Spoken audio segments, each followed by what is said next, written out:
The forest was still, the only sound being the rustling of leaves as a gentle breeze swept through. Birds chirped lazily, and the occasional rustle of a small animal moving through the underbrush added to the serene atmosphere. Everything seemed peaceful, untouched by the chaos of the modern world. That peace, however, was about to be shattered.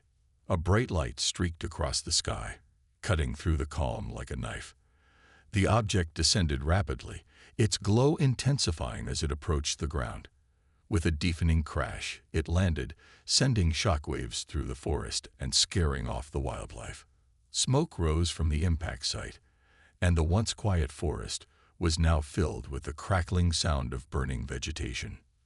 The Taylors, a small family living on the edge of the forest, felt the tremor in their home.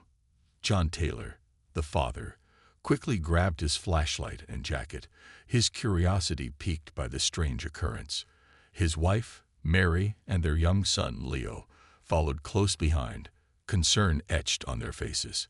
"Stay close," John instructed, leading the way through the dense forest. The smell of burnt wood grew stronger with each step, and the light from the crash site soon became visible through the trees.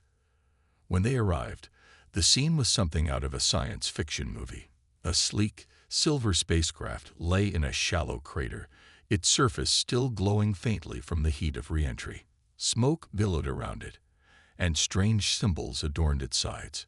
John and Mary exchanged worried glances, but Leo's eyes were wide with fascination. "Is it an alien ship?" Leo whispered, his voice trembling with a mix of fear and excitement. Before his parents could answer, a small figure emerged from the wreckage. It was a young girl, no older than Leo, but with distinctly alien features. Her skin was a light shade of blue, and her eyes, large and shimmering, seemed to glow in the dim light. She wore a simple metallic outfit, torn and singed from the crash. The girl stumbled, clearly injured and disoriented. John, without thinking, rushed forward to catch her before she could fall. She flinched at his touch, her eyes wide with fear. "It's okay," John said softly, his tone gentle and reassuring. "We won't hurt you." Mary stepped closer, her maternal instincts kicking in. "She's just a child," she said, her voice filled with compassion. "We need to help her." Leo stood back, his mind racing with questions. Who was she? Where did she come from? And why was she here? The girl tried to speak, but her language was unlike anything the Taylors had ever heard. It was melodic and alien, yet there was a sense of urgency in her tone. She was trying to communicate, but the language barrier was too great. John looked at Mary. "We can't leave her here," he said firmly. "The authorities will take her away, and who knows what they'll do." Mary nodded, her resolve matching her husband's. "We'll take her home," she agreed. "We'll figure out the rest later." With great care, John lifted the girl into his arms. She was light, almost weightless, and she clung to him weakly. Leo walked beside them, still in awe of the surreal situation. As they made their way back to their house, the forest seemed to close in around them, as if guarding their secret. Back at the Taylor home, they laid the girl on the couch, covering her with a warm blanket. Mary fetched a first aid kit, but aside from a few superficial cuts, the girl seemed unharmed.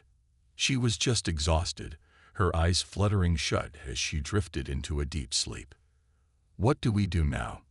Leo asked, his voice barely above a whisper.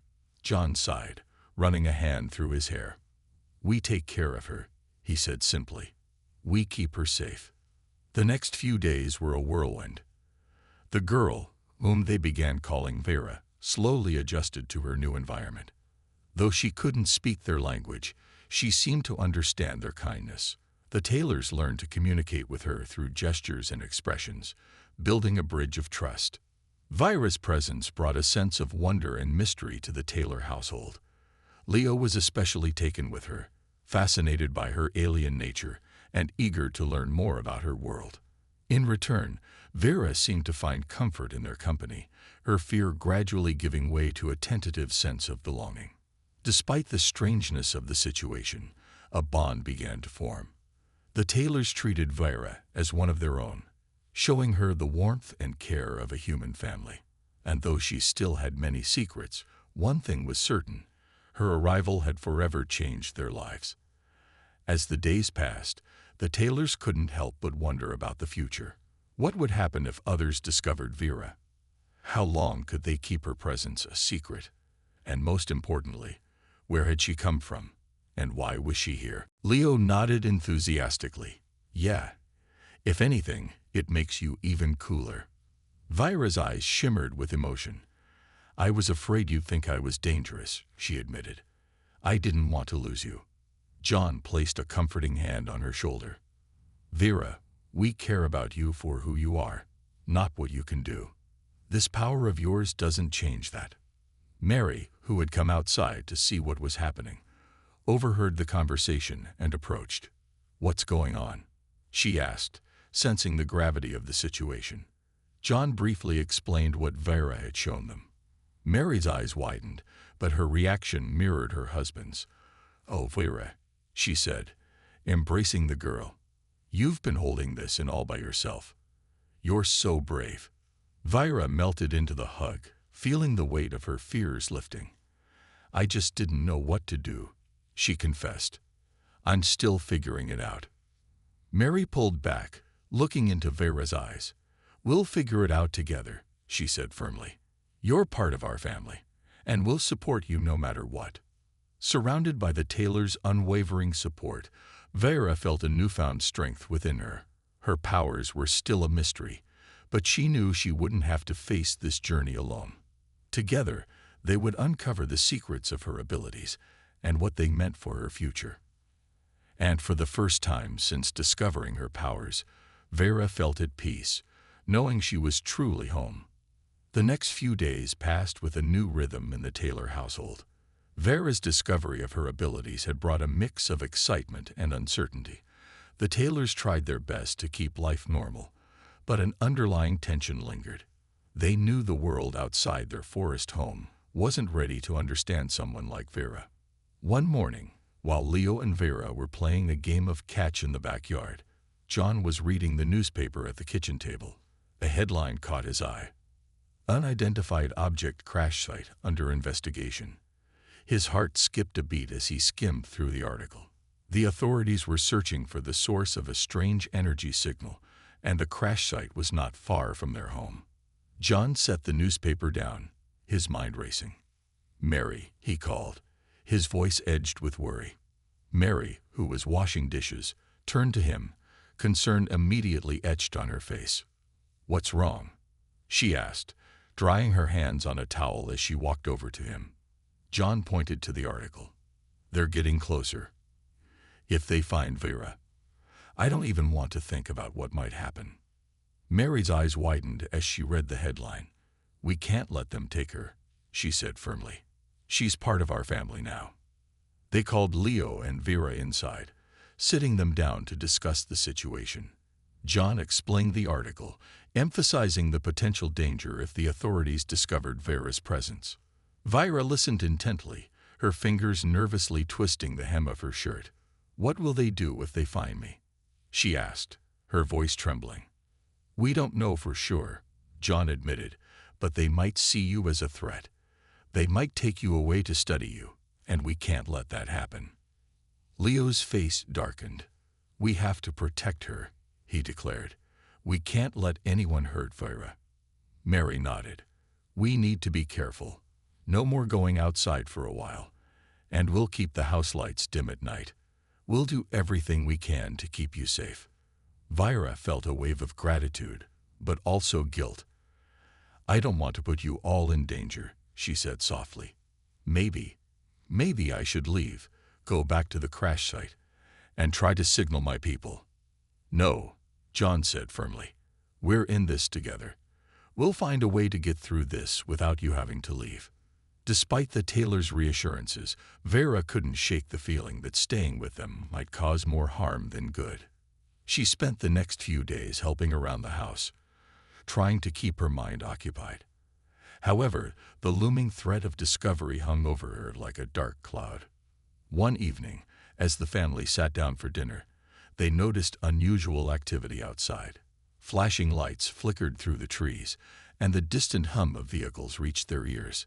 John peeked out the window and saw several black SUVs slowly making their way down the road, stopping at intervals as if searching for something. "They're here," he whispered, his stomach twisting in knots. He turned to the family, trying to remain calm. "We need to be quiet and stay inside. Hopefully, they'll move on." Vira's heart pounded. What if they come here? "They won't," John assured her, though he wasn't sure himself. "We'll stay out of sight." The family huddled together in the living room, the lights off, their breathing shallow. They listened as the sound of engines grew louder, the vehicles drawing nearer to their home. Every creak of the house, every rustle outside, felt amplified in the tense silence. Unbeknownst to them, these questions would soon demand answers, thrusting them into an adventure that would test the limits of their courage and compassion. For now, though, they focused on the present, on helping Vira heal and feel at home. And so, in a quiet house on the edge of a forest, an extraordinary story began, one of hope, friendship, and the unbreakable bond of family. The sun rose gently over the Taylors' home, casting a warm glow across the kitchen as the family gathered for breakfast. The aroma of fresh coffee filled the air, mingling with the scent of scrambled eggs and toast. For John, Mary, and Leo, mornings were usually routine, until Vera entered their lives. Vera sat quietly at the table, observing the Taylors with wide, curious eyes. Her blue skin shimmered faintly in the sunlight, and her long, delicate fingers toyed with the edge of her plate. Though she didn't speak their language, her eyes communicated a mixture of fascination and confusion. "Good morning, Vera," Mary greeted her warmly, placing a plate of food in front of her. Vera tilted her head, trying to decipher the meaning behind Mary's words. She had quickly learned that the Taylors were kind, but their customs were still strange to her. "Try this," Leo said, handing Vira a fork. He demonstrated how to use it by spearing a piece of toast and lifting it to his mouth. Vera imitated his actions, though awkwardly, and managed to pick up a small piece of egg. She brought it to her lips, tasting it tentatively. Her eyes lit up, and she smiled, a universal sign of approval. Leo grinned back, excited that she enjoyed the food. "See, not so bad, right?" Vera nodded, the gesture unfamiliar but quickly becoming part of her growing repertoire of human expressions. Each day with the Taylors was a lesson in humanity, and though it was overwhelming at times, it was also filled with moments of discovery and warmth. After breakfast, John suggested they take Vera outside to show her more of the human world. "It'll be good for her to see the forest," he said, grabbing his hat. "She's been cooped up inside for too long." Mary agreed, bundling Vera in one of Leo's old jackets. It was too large for her, but it provided warmth and a sense of security. They stepped outside into the crisp morning air, the forest around their home buzzing with life. Leo led the way, pointing out various plants and animals. "That's a squirrel," he explained, pointing to a small creature darting up a tree. "They're quick and love to gather nuts." Vira watched the squirrel, her eyes following its swift movements. She seemed mesmerized by the simplicity and beauty of Earth's wildlife. Everything here was so different from her home planet, but in a way that intrigued her. As they walked further into the forest, Vera spotted a patch of flowers. She knelt down, gently touching the soft petals. Leo crouched beside her. "Those are daisies," he said. "Pretty, huh?" Vera picked one of the flowers, examining it closely. She seemed to marvel at its structure, the way the petals fanned out perfectly from the center. To her, this simple earth flower was a work of art. The Taylors spent the rest of the morning showing Vera more of their world. John taught her how to skip stones across a pond. Mary showed her how to identify different bird songs, and Leo introduced her to the concept of play by engaging her in a game of tag. Vira, though hesitant at first, quickly caught on and enjoyed the lightheartedness of it all. Despite her progress, Vera still struggled with human emotions and communication. The tailor's language was complex, and though she could understand some words, forming sentences was a challenge. However, her expressive eyes and gestures often spoke volumes, and the tailors were patient, always encouraging her to keep trying. In the evenings, they gathered around the fireplace, sharing stories. Leo would read from his favorite books, using simple words and pictures to help Vera understand. She would listen intently, her gaze fixed on the pages, absorbing as much as she could. One night, after a particularly vivid story about a brave explorer, Vera attempted her first words in the tailor's language. "Brave," she said softly, pointing to the book. The tailors froze, their eyes wide with surprise and delight. "You said a word," Leo exclaimed, clapping his hands. "That's amazing, Vera." John and Mary exchanged proud smiles. "You're learning so fast," Mary said gently, reaching out to squeeze Vera's hand. "We're so proud of you." Vera smiled shyly, her cheeks tinged with a faint blue blush. For the first time since her arrival, she felt a sense of accomplishment and belonging. The tailor's encouragement gave her the confidence to keep pushing forward, to keep learning. As the days turned into weeks, Vera's understanding of human life deepened. She learned to help Mary in the kitchen, chopping vegetables with careful precision. John taught her basic carpentry, showing her how to hammer nails and build small structures. Leo continued to be her guide to fun and exploration, taking her on endless adventures in the forest. Though there were still challenges, moments when Vera felt overwhelmed or misunderstood, she knew she wasn't alone. The tailors were always there, guiding her with kindness and patience. Each day brought new lessons, new words, and new experiences. Vera's journey of learning was far from over, but she was no longer scared. She had a family now, one that believed in her and loved her for who she was. And with each passing day, Vera found herself becoming more and more human in the best ways possible. Days turned into weeks, and Vera continued to adapt to life with the tailors. Her understanding of human language and customs improved steadily, though some things still baffled her. Despite these challenges, she found joy in the little things, like the warmth of the sun on her skin or the laughter shared with Leo during their forest explorations. One afternoon, while the tailors were busy with their usual chores, Vera decided to explore the backyard on her own. She had grown fond of the forest and its hidden treasures, and today felt like a perfect day for a small adventure. As she wandered, Vera's mind drifted back to her home planet, a place so different from Earth.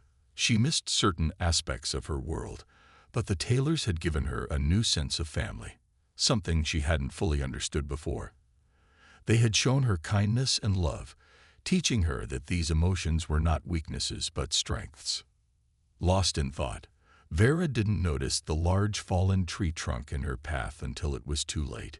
She tripped, landing hard on the ground. A sharp pain shot through her arm, and she winced, trying to push herself up. But then something unexpected happened. As she struggled to rise, the fallen tree trunk beside her began to move. It wasn't the wind or any animal. It was something else, something coming from within her. The tree shifted slightly, as if responding to her pain. Vera stared at the trunk, her heart pounding.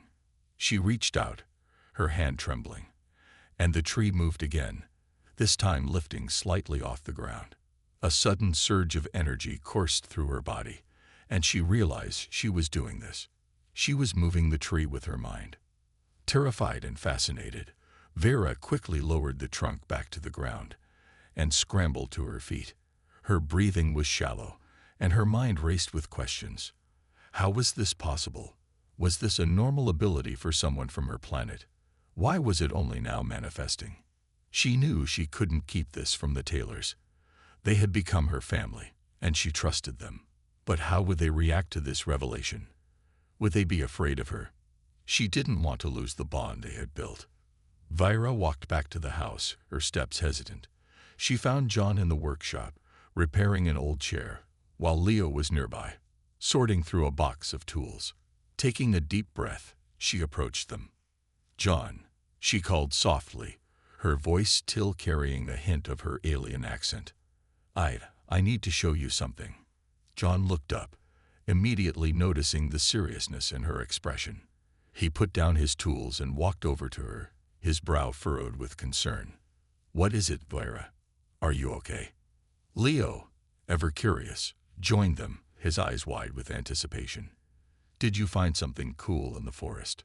Vera shook her head, gathering her courage. "No, I did something. I don't know how, but I need to show you." Without waiting for their response, she led them to the fallen tree trunk. Her heart thumped in her chest as she stood before it, focusing her mind on the task. Slowly, she raised her hand, and the trunk lifted slightly off the ground, hovering for a moment before she gently placed it back down. John and Leo watched in stunned silence, their eyes locked on the scene unfolding before them. Vera turned to them, her eyes filled with uncertainty. "I don't understand it," she admitted, her voice barely above a whisper. "But it's me. I can move things with my mind." John was the first to speak, his voice calm but filled with awe. "Vera, that's incredible. You have a gift." Leo, though clearly amazed, was bursting with excitement. "That's like a superpower," he exclaimed, his face lighting up. "You're like a real-life superhero." Vera felt a mixture of relief and confusion. "You're not scared?" John smiled reassuringly. "Why would we be scared? You've been nothing but kind and gentle since the day we met you. This doesn't change who you are to us." Suddenly, there was a knock at the door. The sound echoed through the house, causing everyone to jump. Another knock followed, more insistent this time.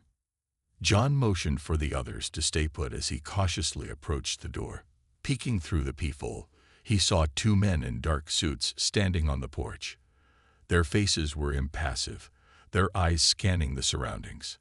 John took a deep breath and opened the door just enough to speak. "Can I help you?" he asked, keeping his tone neutral. "Good evening," one of the men said, flashing a badge. "We're with a special government task force. We're investigating an unusual event in this area, and we're wondering if you've seen or heard anything unusual." John shook his head, feigning confusion. "Unusual? No, we haven't noticed anything strange around here. It's pretty quiet out this way." The second man narrowed his eyes slightly. "Are you sure? We've detected some unusual energy readings nearby. It's important that we find the source." "I'm sorry, but I can't help you," John replied, his grip tightening on the door. "If we notice anything, we'll be sure to let you know." The men exchanged glances before the first one nodded. "Very well. Thank you for your time." John watched as they turned and walked back to their vehicle. He closed the door and locked it, his heart pounding in his chest. He returned to the family, who were anxiously waiting. "They're gone for now," he said, his voice low. "But they're not giving up. We need to be more cautious than ever." Vera looked down, feeling the weight of the situation. "I don't want to cause trouble for you," she whispered. "You're not causing trouble," Mary said gently, taking Vera's hand. "Your family, and we protect our family." The family knew that their peaceful days were numbered. The search for Vera would only intensify, and they would have to be ready for whatever came next. But no matter what, they were determined to keep Vera safe, even if it meant standing against the unknown. For Vera, the Taylors' unwavering support was both comforting and overwhelming. She had never felt this kind of love before, and she vowed to do everything she could to protect them in return. Together, they would face whatever challenges lay ahead. The tension in the Taylor household was palpable as the family prepared for the challenges ahead. The visit from the government agents had confirmed their worst fears. Vera was being hunted. Yet, despite the fear gripping their hearts, the Taylors remained united in their determination to protect her. John gathered the family around the kitchen table that evening. The dim light of a single candle flickered across their worried faces. "We need a plan," John said, his voice steady despite the situation. "We can't just wait for them to come back." Leo leaned forward, his eyes wide with determination. What can we do? We can't fight them. They have too many resources. Mary nodded, placing a comforting hand on Vera's shoulder. We need to stay hidden, but we also need a backup plan in case they get too close. Vera, who had been quiet since the agent's visit, finally spoke. Maybe I can help. I can move things with my mind. Maybe I can create a distraction if they come too close. John shook his head. We don't want to risk you revealing yourself. They're looking for something unusual, and if they see your powers, they'll know for sure it's you. But what if we use her powers to mislead them? Leo suggested, his mind racing with possibilities. We could set up something far from here. Make them think the energy readings are coming from a different direction. John considered the idea. It's risky, but it could work. We'd need to find a place that's isolated enough to not draw attention to anyone else. Mary added, There's that old barn about a mile from here. No one goes there anymore. It could be the perfect spot. Vera nodded slowly, understanding the plan. I can use my powers to create a disturbance there. It might be enough to divert their attention. John looked at her, admiration and concern in his eyes. Are you sure you're up for this? It'll be dangerous. Vera took a deep breath, her resolve hardening. I want to help. You've done so much for me. This is the least I can do. The family spent the rest of the evening preparing. John and Leo gathered supplies, while Mary packed food and water for the short journey. Vera practiced controlling her powers, focusing on lifting and moving objects with precision. The more she practiced, the more confident she felt. At dawn, the family set out towards the old barn, moving carefully through the forest to avoid detection. The early morning light cast long shadows through the trees, and every sound seemed amplified in the stillness. They reached the barn without incident and quickly set to work. Inside the dilapidated structure, John and Leo arranged old crates and barrels to make the space look lived in. Mary set up a small fire pit in the center, while Vera stood in the middle, preparing to unleash her powers. Okay, Vera, John said, his voice calm but encouraging. Just like we practiced. Create a disturbance, but don't overdo it. We don't want them to suspect it's a trap. Vera nodded, her eyes closing as she focused her energy. She could feel the familiar hum building inside her, the power coursing through her veins. With a deep breath, she extended her hands, and the objects around the barn began to tremble. Crates lifted off the ground, hovering for a moment before crashing down. The fire pit blazed with sudden intensity, sending sparks into the air. Vera opened her eyes, watching as the scene unfolded just as they had planned. It's working, Leo whispered, awestruck by the display. Mary smiled, though her eyes betrayed her worry. Now we wait. They didn't have to wait long. Within the hour, they heard the distant hum of engines. The family quickly hid in the shadows, watching as the government SUVs approached the barn. The agents stepped out, scanning the area with their equipment. This is it, one of them said, checking his device. The readings are strongest here. Another agent nodded. We need to sweep the area. If the source is here, we'll find it. The Taylors held their breath, their hearts pounding as the agents moved through the barn. Vera stayed perfectly still, suppressing her energy to avoid detection. The agents searched the barn thoroughly but found nothing that explained the energy surge. It's strange, one agent said, frowning at his device. It's like the source is gone now. Maybe it moved, another suggested. We'll need to expand our search radius. As the agents discussed their next move, the Taylors remained hidden, silently praying that their plan had worked.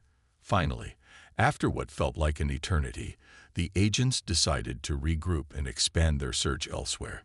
We'll leave a team here to monitor, but we need to keep looking, the lead agent said. Let's move out. The agents left a small team behind to keep watch, but the majority of them drove off, following what they believed to be a new lead. Once the coast was clear, the Taylors emerged from their hiding spots.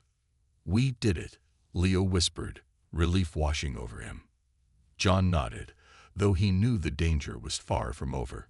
"We've bought ourselves some time, but we can't stay here. We need to keep moving." Vyra looked around at her family, her heart swelling with gratitude. They had risked everything to protect her, and she vowed to do whatever it took to keep them safe in return. The family quickly gathered their supplies and slipped back into the forest, knowing that the next move would be even more critical. But for now, they had won a small victory, and that gave them hope. Hope that together they could overcome anything. As the Taylors moved deeper into the forest, they knew they had only a temporary reprieve. The agents would soon realize their mistake and return to search the area more thoroughly. They needed a new plan, one that would keep Vera safe for good. They walked in silence for some time, each lost in thought. Finally, John broke the silence. "We can't keep running forever," he said, his voice low but resolute. "We need to find a way to end this chase." "But how?" Leo asked, his brow furrowed in confusion. "They have all the technology and resources. What can we do?" Mary, always the voice of calm reason, spoke gently. "We need to outthink them, not outpower them. There must be something we can do to throw them off Vera's trail for good." Vera, walking beside Leo, felt a deep sense of responsibility. "I've been thinking," she said, her voice thoughtful. "Maybe there's a way to reach my people. If I can contact them, they might be able to help." John stopped walking and turned to her, his eyes searching hers. "How would you do that? We've already seen how dangerous it is to use your powers. It might attract more attention." Vera nodded, understanding his concern. "I know, but if we can find the crash site, maybe I can use what's left of my ship to send a signal. It's risky, but it might be our best chance." The family considered her suggestion. It was dangerous, but they were running out of options. Finally, John sighed and nodded. "All right, we'll try it, but we need to be extremely careful." They spent the next few hours carefully making their way towards the crash site, staying hidden and avoiding any paths that might be watched. The journey was tense, every sound in the forest putting them on edge. But they pressed on, driven by the hope that Vera's plan could work. As the sun began to set, they reached the crash site. The area was quiet, the remnants of Vera's ship scattered across the forest floor, partially hidden by foliage. Vera felt a pang of sadness seeing the wreckage, a stark reminder of how far from home she was. She stepped forward, her hand lightly brushing a piece of the ship. "This was supposed to be my journey of exploration," she whispered. "Now it feels like a race for survival." John placed a reassuring hand on her shoulder. "We'll get you home, Vera. We'll make sure of it." Vera nodded, taking a deep breath to steady herself. She moved towards what appeared to be the remains of the ship's communication system. It was damaged, but not beyond repair. She knelt down, using her hands and her powers to carefully lift and align the pieces. Leo and Mary watched in awe as Vera's concentration brought the broken technology to life. Sparks flew, and a soft hum filled the air as the device began to respond to her touch. It was a delicate balance, but Vera's determination never wavered. Finally, the device emitted a low, steady signal. Vera's eyes lit up with hope. "It's working," she said, her voice filled with excitement. "I can send a message." John, keeping watch, glanced around nervously. "We need to be quick. They might pick up on this signal too." Vera nodded, her fingers moving swiftly over the device's controls. She sent a simple message, a distress call in her native language, explaining her situation and requesting immediate assistance. As soon as the message was sent, she shut down the device to minimize any traceable signal. "It's done," she said, standing up and facing her family. "Now we just have to wait and hope they hear me." Leo grinned, his youthful optimism shining through. "They'll come for you, Vera. I know they will." Mary smiled, though her eyes were still watchful. "Let's hope they come soon. We don't know how long we have before those agents come back." Suddenly, a rustling noise in the distance made everyone freeze. John motioned for them to stay quiet, his eyes scanning the forest for any sign of movement. The noise grew louder, closer, and then a deer emerged from the underbrush, stopping to look at them before darting away. The family let out a collective sigh of relief, the tension easing slightly. "We need to find a place to hide until help arrives," John said, taking charge again. "Let's move further into the forest and find somewhere safe to wait." They gathered their things and followed John's lead, moving quickly and silently through the woods. Each step was a reminder of the precariousness of their situation, but they clung to the hope that Vera's people would come for her soon. As night fell, they found a small, sheltered clearing and decided to rest there. They built a small fire, careful to keep it low and hidden. The warmth and light provided a small comfort against the darkness surrounding them. Vera sat close to the fire, gazing into the flames. "Thank you," she said softly, looking at each member of the Taylor family, "for everything you've done for me. I don't know what would have happened if I hadn't found you." John smiled gently. "We're glad you found us, Vera. You've become part of our family, and family sticks together." Leo nodded enthusiastically. "Yeah, and we're not giving up until we know you're safe." Mary reached out, taking Vera's hand. "We believe in you, Vera, and we believe your people will come." As they sat together, the fire crackling softly, the Taylors and Vera drew strength from one another. They knew the road ahead would be tough, but together they were ready to face whatever came next. And in the distance, unseen by them, a faint light blinked in response to Vera's signal, a promise that help was on the way. The night air was cool and crisp as the Taylors and Vera huddled around the small fire, waiting for a sign that Vera's people had received her message. The forest around them was alive with the sounds of nocturnal creatures, but every crack of a branch or rustle in the leaves kept them on edge. The wait was excruciating, and the uncertainty gnawed at their nerves. John kept watch, his eyes scanning the darkness for any sign of movement. Mary sat close to Vera, offering silent support, while Leo lay on his back, gazing up at the stars, trying to stay hopeful. Hours passed, and just as the first light of dawn began to seep through the trees, a soft hum filled the air.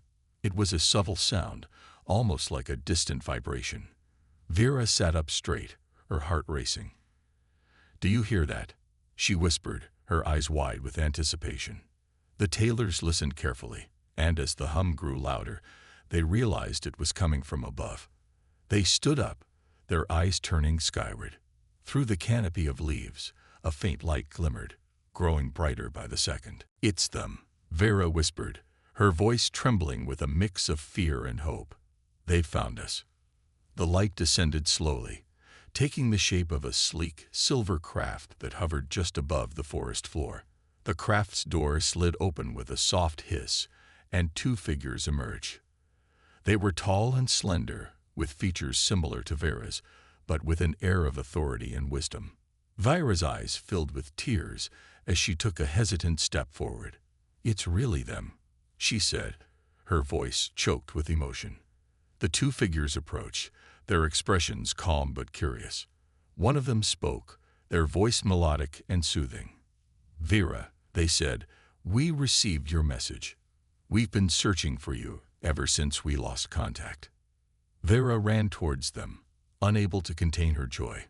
She embraced the one who had spoken, tears streaming down her face. "I thought I'd never see you again," she said, her voice muffled against their shoulder. The figure gently stroked her hair, comforting her.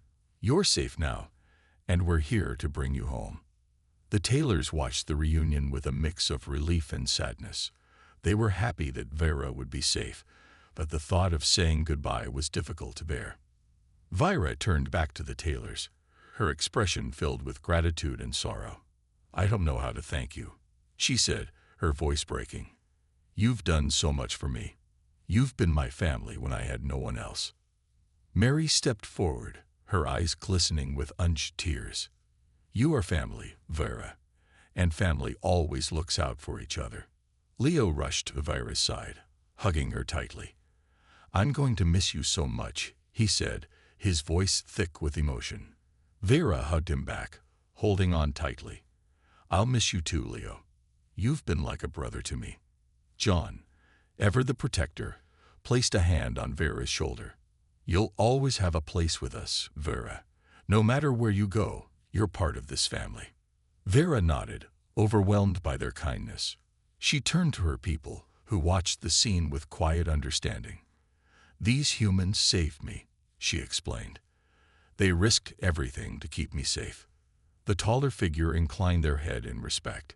"You have our deepest gratitude," they said to the tailors. "Your courage and compassion will not be forgotten."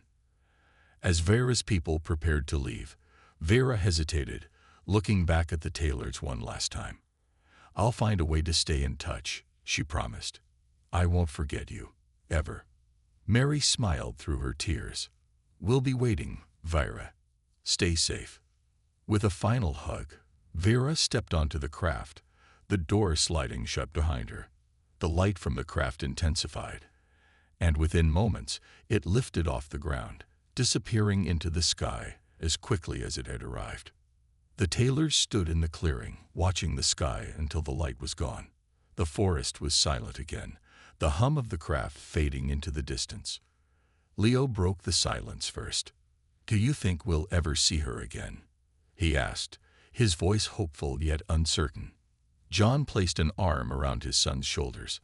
"I believe we will," he said with a small smile. "She's a part of us now, and I have a feeling she'll find a way back." Mary wiped her eyes and took a deep breath. "Let's head home," she suggested, her voice filled with a sense of peace. "We have a lot to be thankful for." The family turned back towards their home, walking slowly through the forest. Though the experience had changed them all, they knew that their bond had only grown stronger. They had faced the unknown together, and they had come out stronger because of it. And somewhere out in the vast expanse of the universe, Vera was on her way home, carrying the love and lessons she had learned from the tailors. She knew she was no longer alone, and that she had a family waiting for her on a distant planet, always ready to welcome her back.